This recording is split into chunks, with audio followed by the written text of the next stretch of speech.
Ақ адам туралы аңыз. Тамыз айынан бері Қасым ауылының Белдеутас елді мекенінде ақ түсті бір елес пайда болыпты деген қауесет шықты.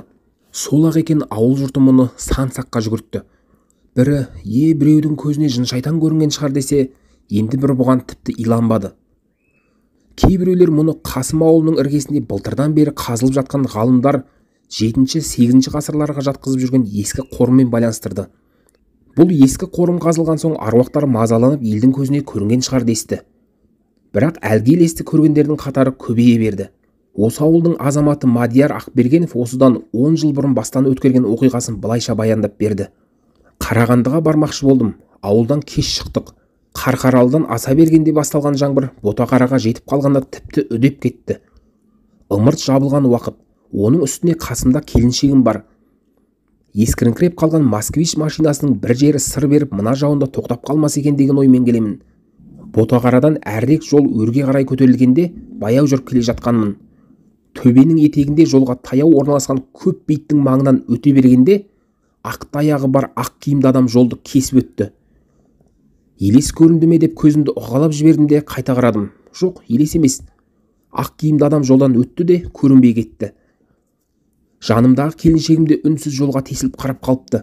Әлгіні көрдің бе? Көрдім дейді, үрейлі дауыспен. Сонда бұл не болғаны? Биылғы жылдың қыркүйек айында қарқаралылық өлкетанушы Ерлан Мұстафин телефон соғып, Қарағандыдан келетін кісілерге Белдеутасқа жол көрсетіп беруімді сұрады. Іздегенге сұраған дегендей мен де қуана келістім. Сонымен Қарағандыдан классик баспаханасының бас директоры Светлана Коханова мен Криминальные новости газетінің бас редакторы Вячеслав Коханов деген ерлі-зайыптылар келіпті. Олар Белдеутастағы тылсым оқиғаға қызығушылық білдіріп, соны зерттеу үшін бара жатыр екен.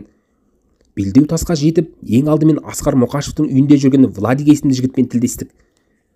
Ол өзінің ақ түстіні қалай көргенін бүге-шігесіне дейін айтып берді. Жаяулап келе жатқан бетім, бір кезде қасымда еріп келе жатқан иттер қатты үре жөнелді. Иттер үрген жаққа қарасам, таудың етегінде тастың үстінде ақ түсті бойы 1 метрдей бір нәрсе тұр. Иттер шабаланып жүгіріп кетті де әлден уақытта қыңсылап келіп аяғымның астына тығылды. Мен қорқып қалып ауылға қарай қаштым. Сәлден кейін фонаригімді алып ауылдың 1-2 жігітін ертіп келдім, бірақ ол кезде елес ізім қайым жоқ болды. Осы тұста әңгімеге Асқардың анасы Мәрия араласты.